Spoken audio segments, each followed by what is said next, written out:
അപ്പോൾ ഇന്ന് ഒരു മാങ്ങയും കൊണ്ടുള്ള റെസിപ്പിയാണ്.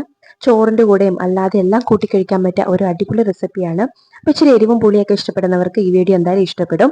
അപ്പോൾ ആദ്യമായിട്ട് ചാനൽ കാണുന്നവർ സബ്സ്ക്രൈബ് ചെയ്തിട്ട് വീഡിയോ കാണാം. അപ്പോൾ ഇതിനായിട്ട് ഞാൻ ഒരു മാങ്ങ എടുത്തിട്ടുണ്ട്. മാങ്ങ എടുക്കുമ്പോൾ അത്യാവശ്യം നല്ല പുളിയുള്ള മാങ്ങ എടുക്കാൻ പ്രത്യേകം ശ്രദ്ധിക്കുക. ഇനി നമുക്ക് ഈ മാങ്ങ ചെറുതായിട്ട് കട്ട് ചെയ്തെടുക്കാം. അതിനുശേഷം അതൊരു ബൗളിലേക്ക് ഇട്ട് കൊടുക്കാം. ഈ ഒരു പരുവത്തിനാണ് ഞാൻ അരിഞ്ഞത്. നിങ്ങൾക്ക് ഇനിയും വേണമെങ്കിൽ ചെറുതാക്കണമെങ്കിൽ ചെറുതാക്കി അരിഞ്ഞു കൊടുക്കാം. അതിനുശേഷം ഇതിലേക്ക് ഒരു സവാളയാണ് എടുത്തേക്കുന്നത്. അതും തൊലിയെല്ലാം കളഞ്ഞ് നീളത്തിൽ കട്ട് ചെയ്ത് ഇതിലേക്ക് ചേർത്ത് കൊടുക്കാം.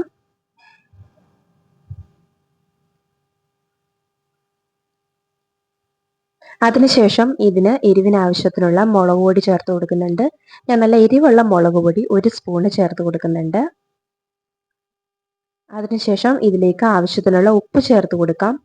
ഞാൻ ഏകദേശം 1/2 സ്പൂൺ ഉപ്പ് ചേർത്ത് കൊടുക്കുന്നുണ്ട്. ഒപ്പം ഒരു 1/4 സ്പൂണോളം കുരുമുളക് പൊടി ചേർത്ത് കൊടുക്കുക. പിന്നെ ഒരു നുള്ള് പഞ്ചസാര, ഈ പുളിയും എരിവൊക്കെ ഒന്ന് ബാലൻസ് ചെയ്യാൻ വേണ്ടി. അതിനുശേഷം അതിലേക്ക് ഒരു ഇത്തിരി ചതച്ച മുളകും കൂടി ചേർത്ത് കൊടുക്കാം. അതുണ്ടെങ്കിൽ ചേർത്താൽ മതി. ഇത്രയും ചേർത്ത് കൊടുത്ത് നമുക്ക് നന്നായിട്ട് ഇതൊന്ന് തിരുമിയെടുക്കാം. ഇനി ഇതിലേക്ക് കുറച്ച് എണ്ണയും കൂടി ഒഴിച്ചു കൊടുക്കാം. ഇനി നമുക്കിത് നന്നായിട്ട് കൈ വെച്ച് നന്നായിട്ടൊന്ന് തിരുമിയെടുത്താൽ നമ്മുടെ അടിപൊളി ഈ മാങ്ങേൻ്റെ ഐറ്റം റെഡി.